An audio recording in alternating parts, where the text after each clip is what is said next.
আসসালামু আলাইকুম। ব্যস্ততম এবং কোলাহল সম্পূর্ণ ঢাকা শহরের পাশেই উত্তরার দিয়াবাড়ি একটি প্রশান্তির জায়গা হতেই পারে।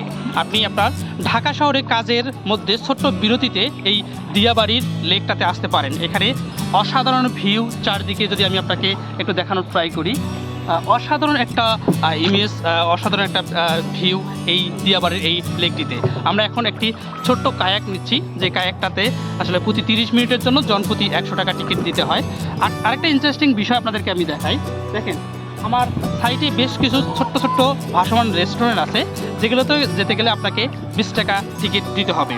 তো আপনারা চাইলে ঢাকার যে কোনো প্রান্ত থেকে মেট্রো করে উত্তরা সেন্টারে এসে এই দিয়াবাড়ির লেকটিতে, ছোট্ট এই জায়গাটিতে আপনাদের বিরতির সময়টুকু উপভোগ করতেই পারেন। অসাধারণ একটা ভিউ, একবারে প্রাকৃতিক পানির উপরে ছোটো ছোটো কায়াক থাকে এবং পাশে ভাসমান রেস্টুরেন্ট থাকে।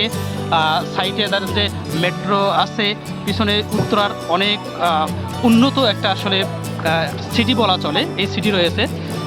এই ছোট্ট ভিডিওর সাথে ছিলাম আমি গোলাম মোস্তফা এবং আমার সাথে ছিল আবু বকর সিদ্দিক। আপনাদেরকে এই ভিডিওর সাথে থাকার জন্য অসংখ্য ধন্যবাদ। নেক্সট ভিডিওতে দেখা হবে। Best of luck, Golam Mostafa.